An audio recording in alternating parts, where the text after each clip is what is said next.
পায়ে হাত দিয়া বলি, কথা চলে আসছে, নাহলে বলার উচিত ছিল না। আমি এই সমস্ত বিষয় যুবকদের কাছে, আমি কাশীপুরের যুবকদের কাছে বলবো, কালকে হয়তো 31st নাইট আসবে, এরকম ভাবে স্বাগত জানাও না যে আল্লাহ নারাজ না হয়ে যায়।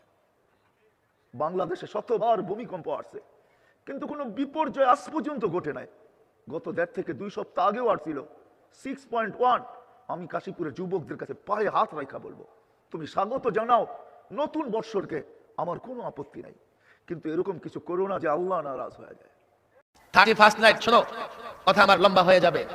হাতে ধরি পায়ে ধরি, এটা পৌত্তলিক সংস্কৃতি।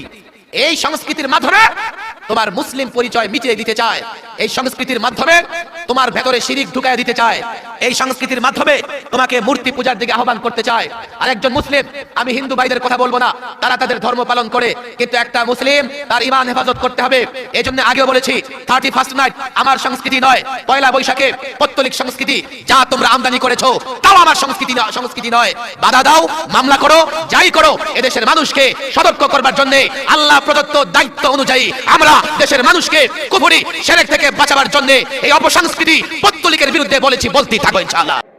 আপনি বলেন কোন সভ্য ভদ্র ন্যূনতম বিবেক আছে?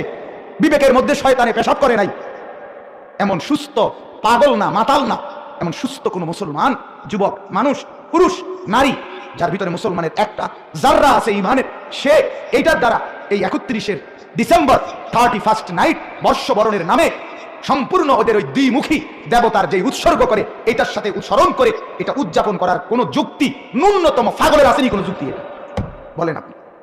কি কারণ থাকতে পারে ভাই? পাগল কি এভাবে হয়ে গেল? একটাবার জানতেও চাইলে না আমি এটা কি পালন করি? 31শে ডিসেম্বর রাত 12টা 1 সময় বাংলাদেশের শহর সমূহে বাজি পোড়ানো শুরু হয়। কথা ঠিক কিনা? আমি জিজ্ঞেস করতে চাই, এটা কি খ্রিস্টানের দেশ? জোরে বলেন, এটা কি খ্রিস্টানের দেশ? অবশ্য আমাদের দেশে খ্রিস্টান, হিন্দু, বৌদ্ধ যারা আছে তারাও আমাদের নাগরিক, সন্দেহ নাই। কিন্তু এই দেশ হচ্ছে পৃথিবীর দ্বিতীয় বৃহত্তম মুসলিম দেশ।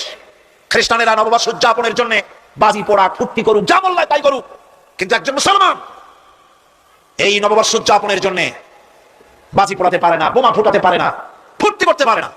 ওর মানে নাই, জাস্টিফিকেশন নাই। এটা যদি করা হয় আপনি খ্রিস্টানদের গোলামি করছেন, এটাই প্রমাণিত হবে।